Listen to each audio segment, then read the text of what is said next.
Stained glass windows and their medieval history. It may be a lesser known element of Loughrea's rich medieval heritage, but you'll soon find out what a treasure trove the Galway town holds for an enthusiast with a keen eye for detail.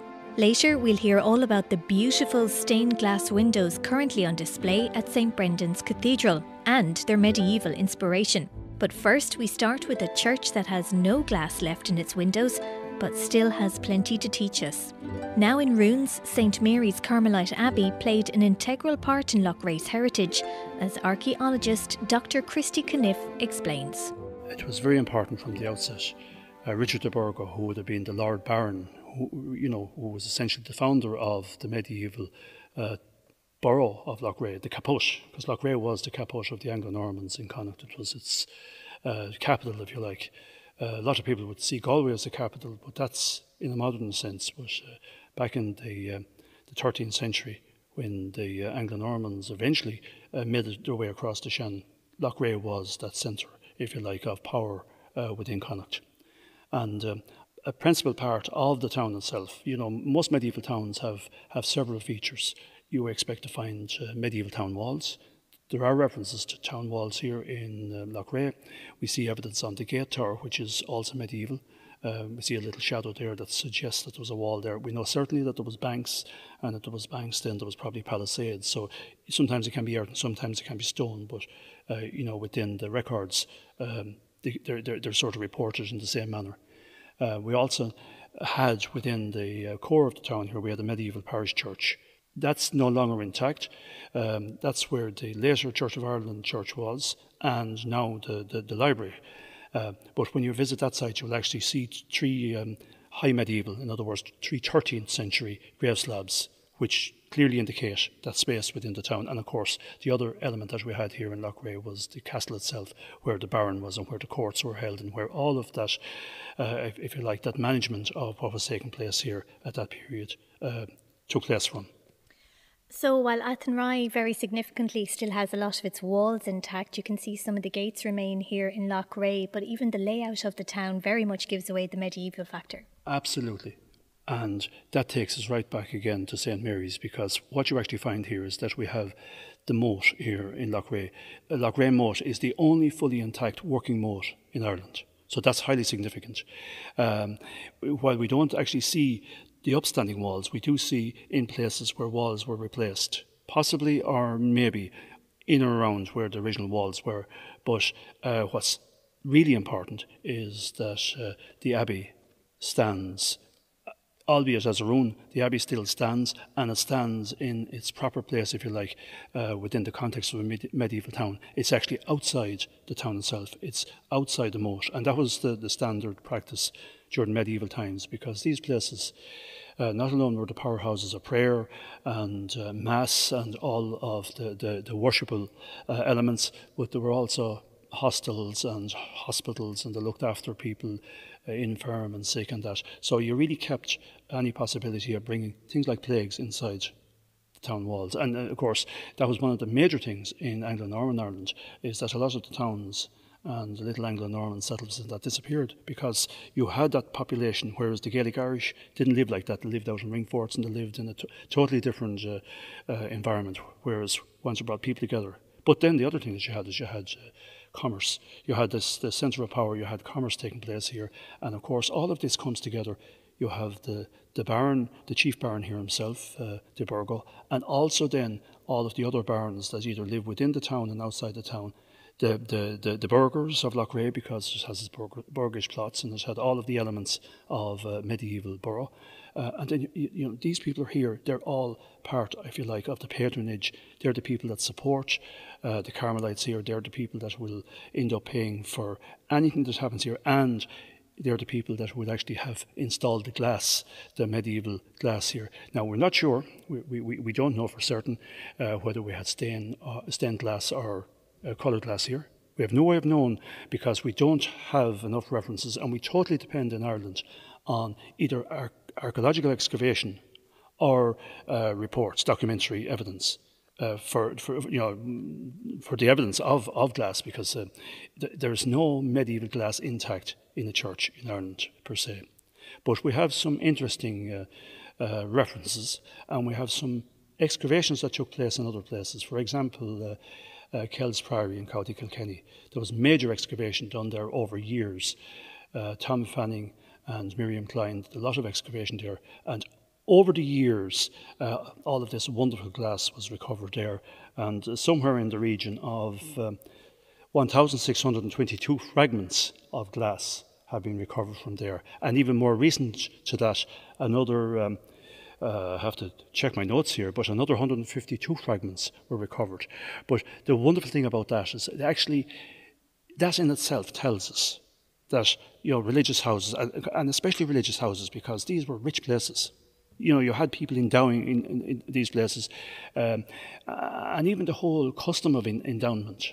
You could flippantly say that people were possibly buying their way to heaven, but in fact, people wanted to give something to the church, as in the medieval period, same as in the more modern period, and even in Athenry, in the registry of Athenry, we find the reference to a lady actually paying for the windows in Athenry. Now, it's not broad enough to tell us whether she actually paid for the glass or the actual architectural elements of the windows.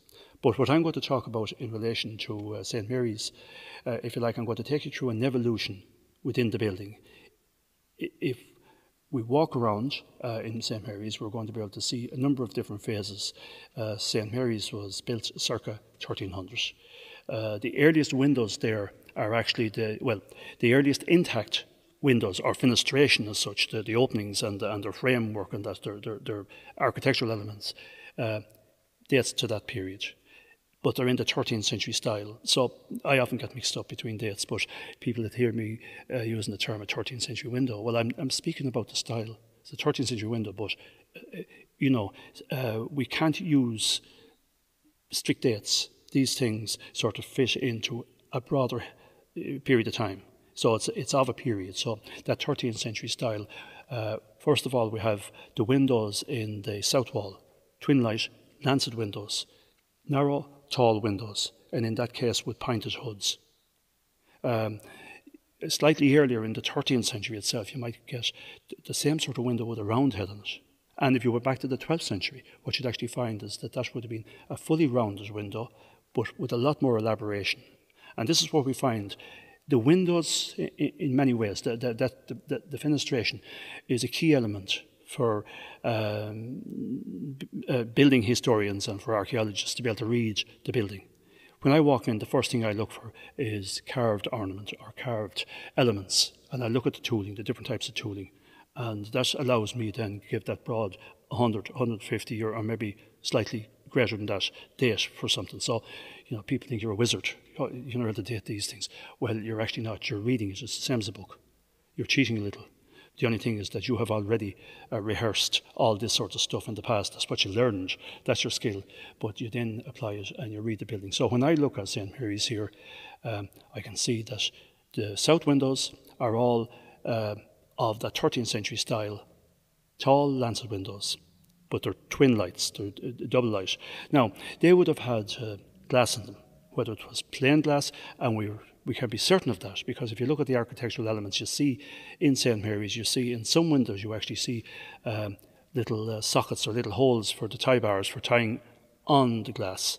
And we can pretty much assume that it was the lead cames and the lead framing and that was being tied to that, the same as in the modern windows of today. The other element that we see there is in some of the windows we also see that there's actually a grooving slot right around the internal frame of the window. Well, that's exactly where the glass was inserted and fitted in there. So straight away we can, without any shadow of contradiction, say there was glass here.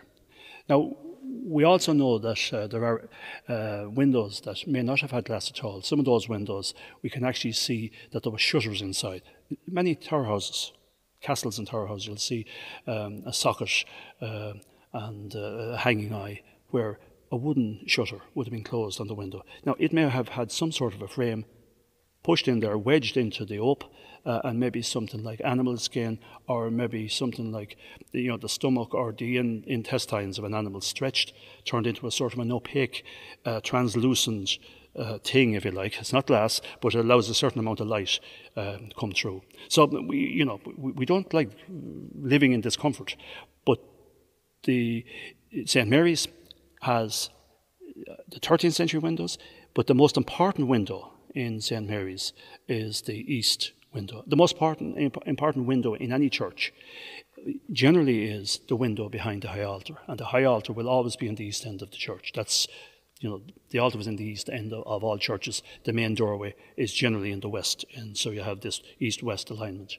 But that altar, those windows are very important because they are actually lighting up the altar during the consecration, during Mass. Highly significant. So any monies that are going to be spent on that end of the church. So you will always expect to find the most grandiose the glass and windows in that end. Also, if there's a side chapel, maybe a lady chapel, or a significant chantry chapel that was built on by some lord, whether it be Gaelic lord or Anglo-Norman lord, if they build on a chapel for the burial of their dead, many of them are dedicated to St. Mary, as that particular abbey is dedicated to St. Mary or Our Lady. But where that happens, you will also find that window has a greater opportunity of being well endowed as well. And sometimes we're fortunate that we can actually find the signature of a mason in the Dominican Priory in Portumna, in the Lady Chapel, in the south transept, as we'd call it, in an architectural style, south transept. The south window in the south transept there is a wonderful, it's one of these flowing tracery windows. Tracery is that wonderful fancy stuff that you get in the late medieval period, in what is our Gothic. It's not quite the Gothic of Europe, but it's our form of Gothic. It's a little bit more subdued. But in that situation, what you're actually getting is a window with a signature of a man called Johannes in 3 different places, and that window dates to the latter half of the 15th century.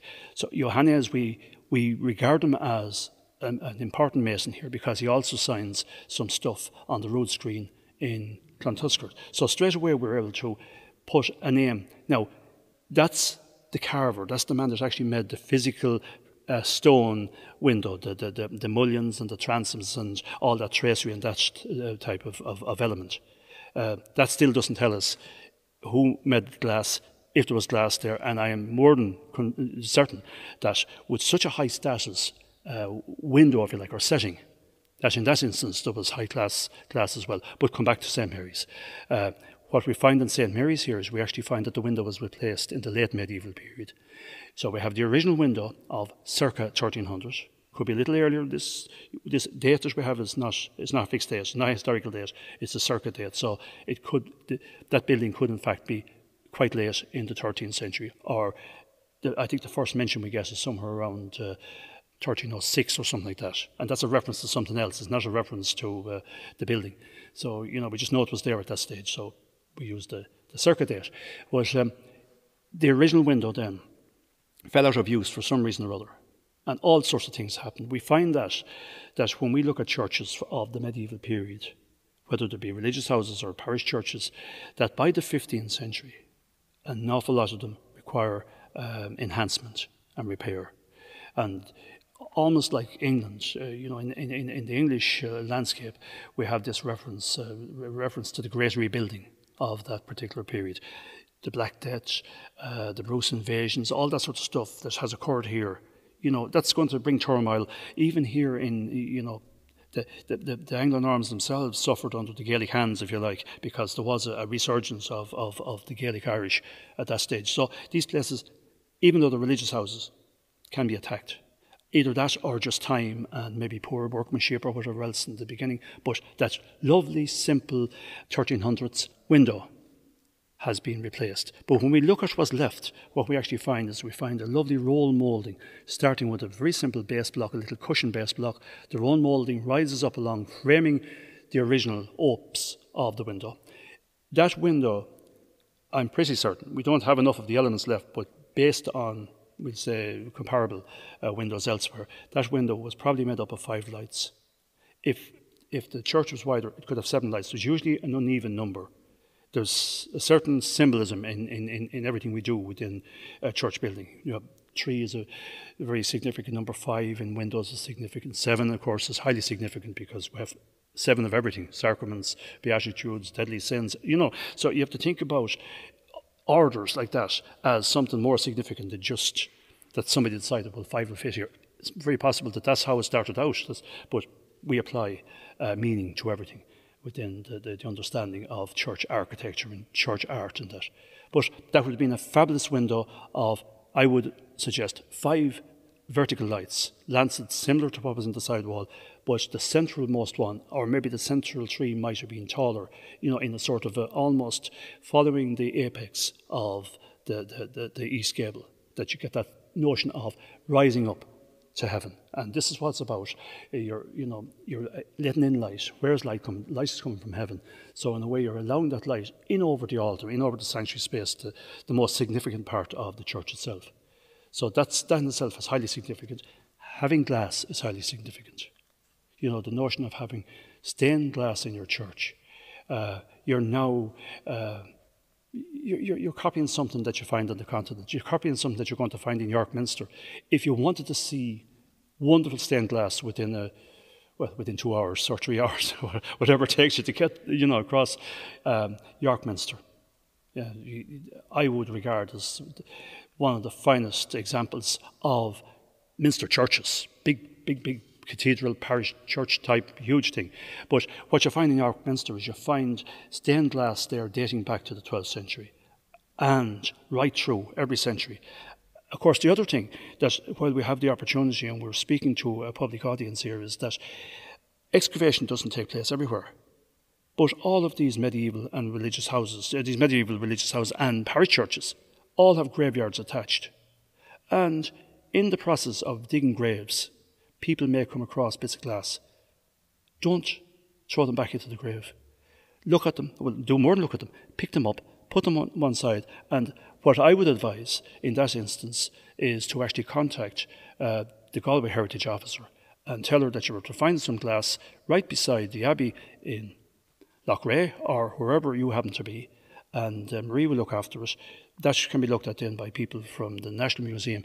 There's a very good possibility, if it's nice flat glass, it mightn't look very much, it might look like an old dead piece of glass, but that, to the expert, that's a very important piece to find, because they'll see the original coloration, they'll be able to tell you the sort of metals or the different elements that were used to create the colours in that by looking at that. And one fragment from the proper context can actually change our understanding of that building. That it gives us another element of the medieval church. And the glass was highly important. That's the important thing to say.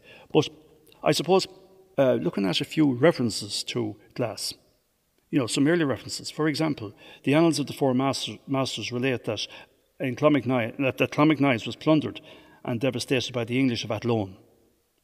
There was not left, moreover, a bell, small or large, an image or an altar or a book or a gem or even a glass in a window. And that's, from the wall of the church out, which was not carried off. And this happens in the 16th century. So it was, I think it was around 1577, or my dates could be a little out, but I think it was around that time when they came down and they attacked Mealy and places like that. The garrison was in Athlone at that stage, came down the Shannon on a boat, and they did what they had to do. But interesting, they took the glass, they took the bells, and you might wonder why. Well, this is actually a military garrison. The most important thing in the windows for those guys was the lead, the cames. The lead could be used to shot again, could be melted down and reused. So, all sorts of things befell these windows. So sadly, we don't have them today. And I suppose, what we have to do then in that instance is we actually have to look to other examples. And thankfully here in Loughrea, we're very fortunate, because while we have the medieval church back with its 13th century style windows, with its late medieval 15th century style windows of different types, it has its tracery windows, it has a number of, one particularly fine tracery window, it has two what we call switch line. They're very basic, where the tracery sort of almost like a railway track curves across itself, and you get this unusual sort of a crisscross pattern. And we simply refer to it as switch line because the line switch. And we also have up in the tower, we have what we call OG headed windows. These are those rectangular windows with one or two lights, but usually on top you have this lovely little OG type device, which if you look at it closely resembles a candle, the head of a candle. So again, there's probably symbolism in the very shape of that window. You know, the fact that you formed the window into a lighted candle. And you think about what light means within the church. You know, everything, the language of the church is about light and about bringing light and life. So the glass, if you like, the stained glass and the painted glass is doing all of this. But we're lucky here in Loughrea because though we haven't any of the glass left, we do have the architectural elements, the fenestration, the fenetra, or the fwiniogi. Think about it, you know, the Anglo-Normans brought us a lot of things. They brought us some of our language as well. So, you know, the very language that we use to describe a window was probably the language that was being used here when the glaziers and the masons were working together here in Loughrea. But we are lucky. Despite having none of it really left, none of the major elements, what we have here in Loughrea is we actually have, I suppose, the finest, if you like, the finest collection of 20th century glass in Ireland. We would be biased here west of the Shannon, but we're entitled to be biased because, you know, if you want to get a feel for what these abbeys, religious houses, how they might have looked, I would say come to Loughrea, visit St. Brendan's Cathedral here in Loughrea, late 19th century cathedral, but fit it out in the most magnificent glass. And so we take a trip to St. Brendan's Cathedral, the jewel in the crown of the Diocese of Clonfert. The display of stained glass windows here has to be seen to be believed. It is simply breathtaking. But what are the stories behind the stunning artistic displays? And what is their link to the medieval period? Well, luckily for me, I'm joined by an expert in the history of stained glass, Dr. David Caron, who brings me on an incredible tour of some of his favourite windows in St. Brendan's Cathedral. When you come into the church, the first thing you notice is the stained glass. There are 23 windows in the main body of the church. They're all 20th century. The church itself is neo-Gothic, so we can draw parallels with St. Mary's, Carmelite Priory that Christy was speaking about. The other thing we can draw a very strong parallel with is the fact that the stained glass craft that medieval artists and craftsmen would have used, the technique really is exactly the same as the artists used here. So all the work on St. Brendan's is by artists of An Túr Gloine, the Tower of Glass stained glass studio. The earliest dates from 1903, and the rose window is 1950. So we're talking about quite a sort of almost half a century. And it's my understanding that this was a reaction as well to the industrialisation of a lot of other areas of practice, that they really wanted to concentrate on the individual skills that were required. Yeah, that's absolutely it. The momentum for this came from a local man, Edward Martin of Loughrea Castle. He initially wanted to get a commemorative memorial window for his mother, which he did. And he sought out, he wasn't satisfied with what was available in Ireland, either kind of locally produced windows, or what was very prevalent was mass-produced windows, mainly from Germany, mainly from Munich. Many people going around churches in Ireland will see Mayor of Munich signature. And these were very kind of generic. They were produced in big sort of factory-like setups. And he was all against that. So he wanted something that was artistic, individualistic, something that an artist did from conception to completion. And there was also a huge motivation that it would be Irish. So the Celtic revival is tied in here as well. And when we look at some of the windows in the cathedral, we'll see Celtic strapwork and other decorative elements that hark back to a much earlier period. And this was very consciously integrated to make a visual statement. This is Irish glass by Irish craftsmen, sort of picking up on our ancient heritage. The other thing that's very important about the glass is that it is hand-blown glass, just like medieval glass was. So the colour, which was metal oxides, are added into the molten clear glass when it's being blown into a kind of a sphere initially. So things like cobalt would be used to create blue, copper used to create green, even gold used to create red. Quite a limited palette in medieval glass, but used very effectively. And then ultimately these big sort of spheres of glass were extended into an oblong shape and then cut into a sort of a cylinder, sliced along one side, flattened in the furnace, the kiln as we would call it now, and you've got these kind of sheets of glass. And what's wonderful about the glass that was used, whether it's in a medieval context or here in a 20th century context, is that it has so much irregularities to it. It's all handcrafted. So there are little bubbles, there's texture, there's ripples, there's variations in tone, and it really brings these windows to life. The other thing that's unique about many of the windows in Loughrea is that there is a technique called acidine employed, whereby a sheet of glass, usually clear glass, has a skim of colour applied, and then a skim of wax, and then the artist scratches through. It's immersed into hydrofluoric acid and washed off, so you've got little pinpricks of clear light piercing through. And it really animates the windows, and it works particularly well in an Irish context, say as distinct from, standard or consistent blue skies of the continent, because with our clouds constantly changing all the time, the light behind changes all the time, so it animates these windows in a remarkable way. And even as we look at them, if we kind of tilt our head or move a little bit, it transforms them, they come to life. I'm struck by the description you give there, thinking of when they're following the methods used by the medieval glassmakers in a later context, the extreme skills and the challenges that they faced in producing such high quality works. It must have been incredibly hard.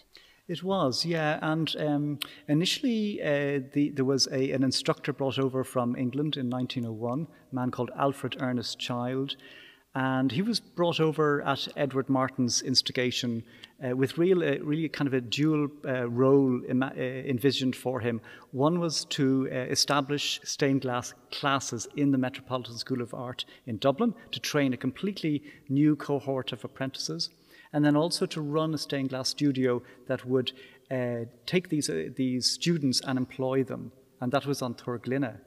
And in fact, in the cathedral here, if we look at the apse windows, these three windows surrounding the altar, these are the very earliest windows produced at An Túr Gloine.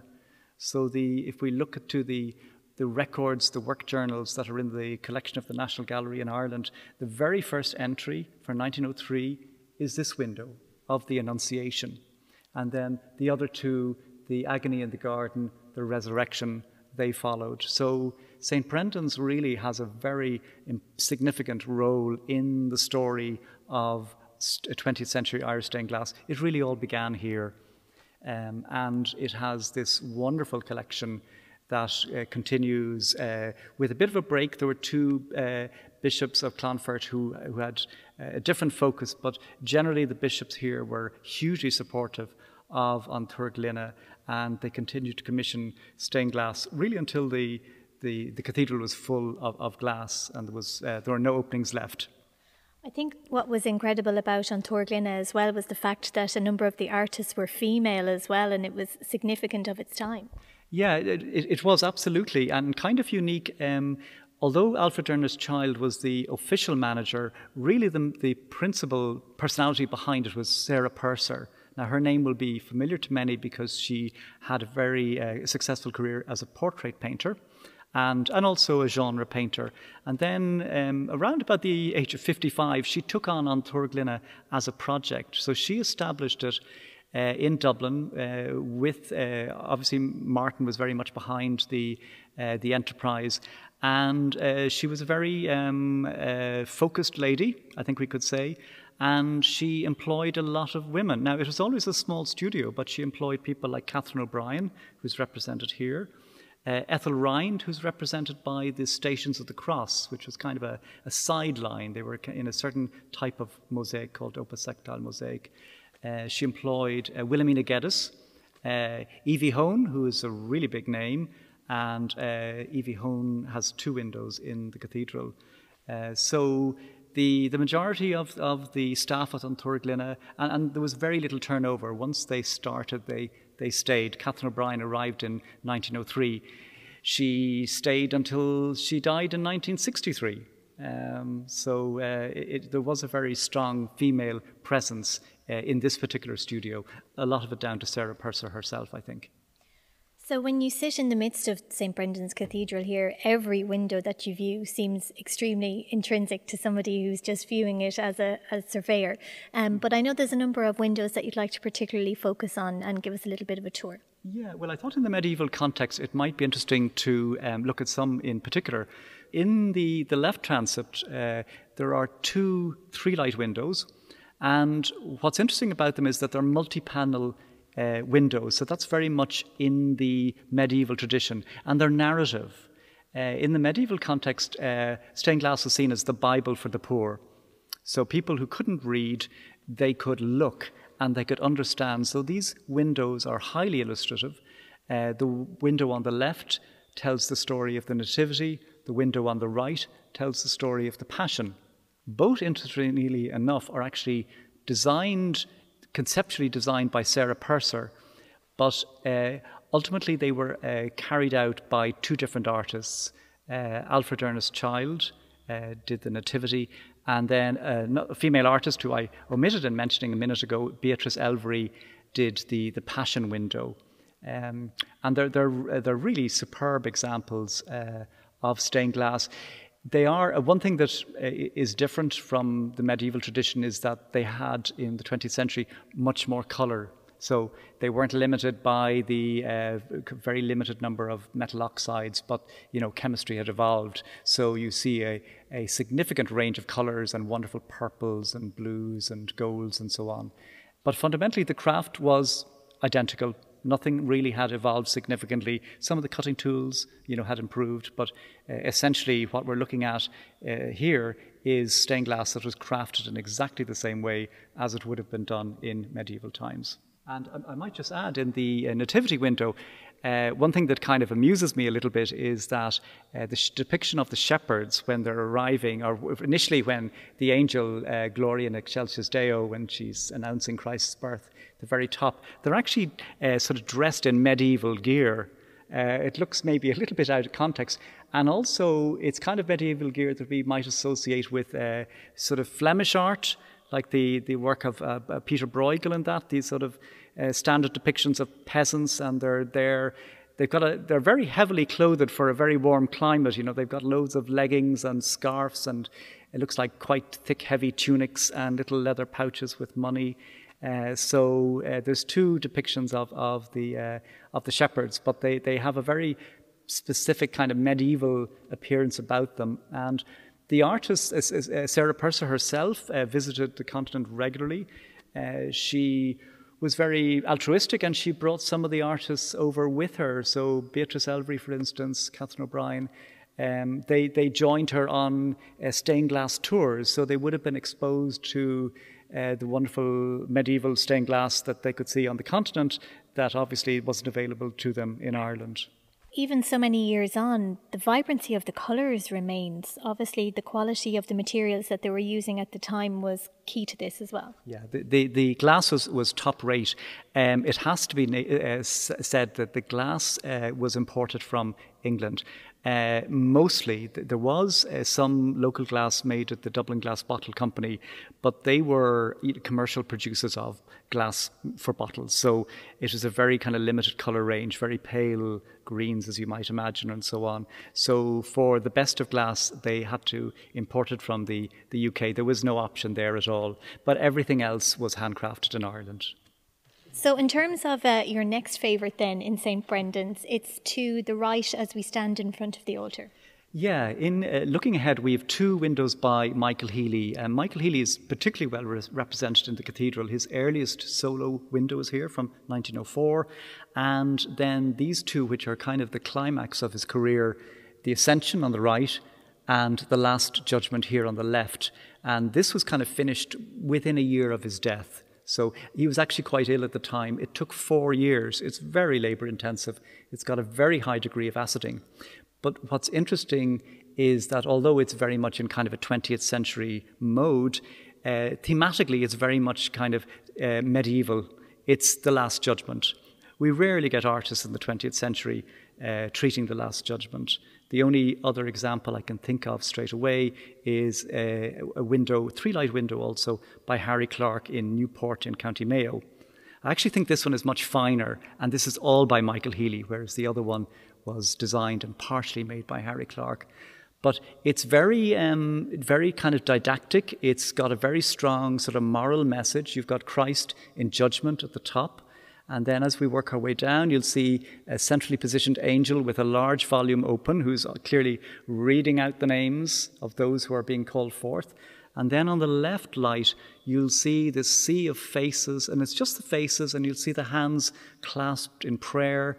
And it looks like they're in a sort of a blissful state in some sort of liquidy, lake or ocean or something. And if then we move our eye across to the right, we see everything has changed to these anguished faces that are totally distorted in terror. And also we see the introduction of red. It's almost like they're being boiled alive. It's a very medieval sort of vision of hell, and something that we're not used to seeing very much in the 20th century. To the amateur eye as well, it just seems much more of a busier representation compared to the style to the opposite side on the opposite wall. Yeah, it is. And I think, it's a window full of faces. I remember counting them once, and I can't remember. I think I came to something like 50. There's a lot of faces there. And it's also the acetting technique that has these little pinpricks of clear light coming through. So as we look at it now in kind of the late afternoon sun, it becomes very animated, and that kind of sense of energy and sort of dynamism really comes forth. So here we are just to the left of the altar in St. Brendan's, and another one of your favourites here in the cathedral. Yeah, this is an amazing window because in many ways it shouldn't be here. It's by an artist called Hubert McGoldrick, who is also a member of An Túr Gloine. He was actually the last recruit. He had come slightly different route from a more commercial firm called Early's, and he had joined in about 1920 when there was a sort of a post-World War I boom in war memorial windows. So An Túr Gloine needed more artists. He was recruited on that basis. But the window we're looking at here is the apparition of the Sacred Heart to Saint Margaret Mary. This was a very popular subject in the 1920s because Saint Margaret Mary had become a saint in 1920. So we see it in a lot of churches. And it's a 2-light window. The Christ sort of exposing his heart to St. Margaret Mary, who's in prayer, kneeling on a prie-dieu in the other light. And in many ways, there's a very strong sort of medieval reference here through the colour. It's really a lot of pulsating reds and blues. And we look at the floor, that the chapel floor, I guess it is, it's red and blue tiles. So these are two colours that really kind of bounce off each other. The window was erected in memory of a somewhat local man called Patrick Coy, though his name is Oscuelga here. You can see it, Porrick Maceda. And he was from the locality. He was a captain in the Free State Army. He was ambushed, I think, and killed in near Abbeyfield in County Kerry. There was a Celtic cross erected to him in Kilcreast Cemetery, not too far from here. And there was money left over, and his family and comrades wanted to erect a window to his memory. The elderly priest, I understand, wasn't in favour of it, but the bishop here was very happy to receive it. So the window ended up being commissioned for St. Brendan's Cathedral. And it's got fabulous detail. It's got, I really like in particular the little angels. You'll see at the bottom there's an angel there with a lamp, and it kind of illuminates the inscription, which is quite clever. And then we've got two other angels up above, and they've got slightly mischievous looks about them. And in many ways, they seem to be quite medieval inspired as well. But also, if we look closely, we'll see that there's kind of carved surrounds that have Celtic decoration. It's quite subtle, but you'll see it up in the upper half. And again, this is referencing the Celtic revival. This window was commissioned in 1924, made in 1925, and it was exhibited at the Irish Arts and Crafts exhibition of that year. Very well received, and it's a particularly fine example of the artist's work. And again, speaking about the detail, if we look at the right-hand light, and if we allow our eye to continue to the very far corner, you'll see there's a tiny little tower. That little gold square has a tower with the sun setting behind it, and underneath it is Hubert McGoldrick's signature and dated 1925. And of course the tower is referencing where he works on Túr Gloine. But there are many other details as well. You just need to kind of look and seek them out. The window I might end with is this one that is above the organ gallery. It's very high up and would have been quite a challenge to the artist. This is by Evie Hone, and she would have been a contemporary to some degree with Michael Healy. They overlapped. She was younger. Their styles are totally different. She came to stained glass having had a very successful career as an abstract artist. She and Mainie Jellett really introduced modernism to Ireland and were ridiculed for it as well. So her language was abstract art. And then in the 1930s, she moved towards stained glass, continued to paint, but developed a career in stained glass. And she was very inspired by medieval art, by medieval stone carvings as well. She was very familiar with the windows of, say, Chartres and other of the great cathedrals on the continent.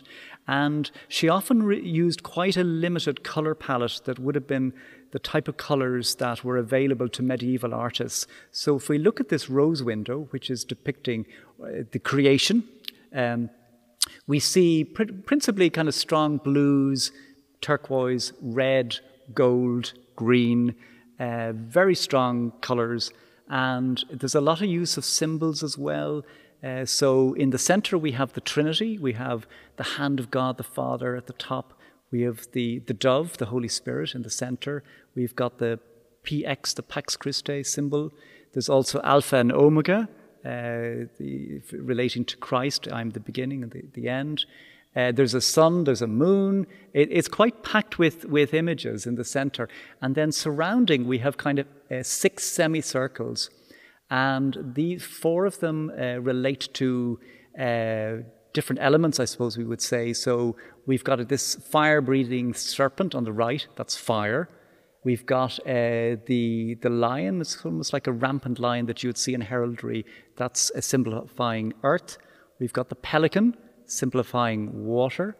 And we've got the eagle, sort of a splayed eagle with the wings outstretched, signifying air. And then the other 2 symbols we see, or images in this case, is Adam and Eve, top left, in the Garden of Eden. And you'd need binoculars for that. But there is a little snake in the center, in the tree. And then we have the tree of life down below.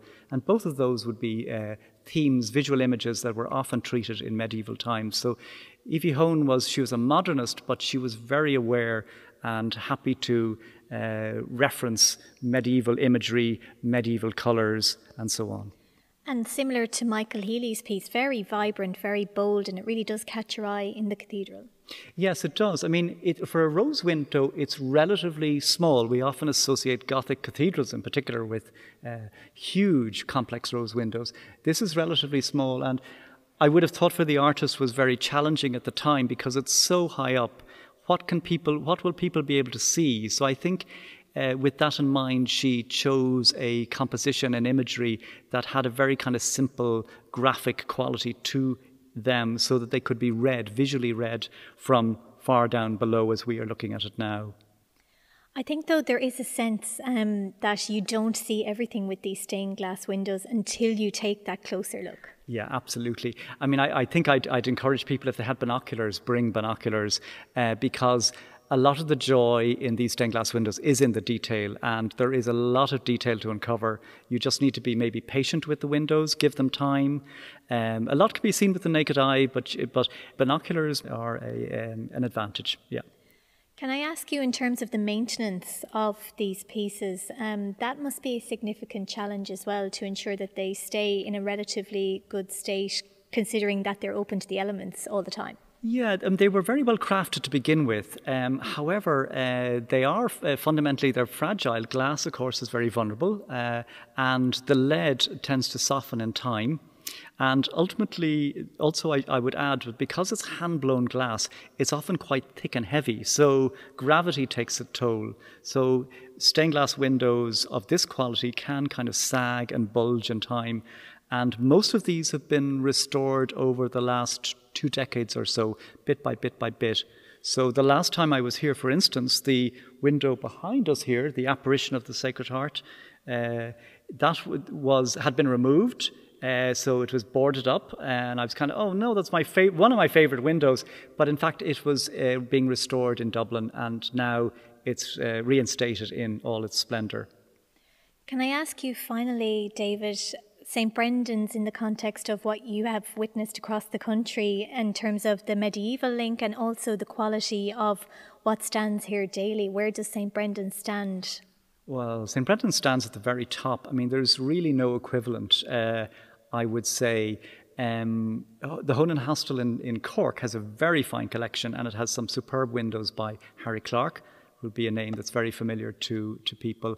And about half the windows are by him. The other half are by some of the artists from An Túr Gloine.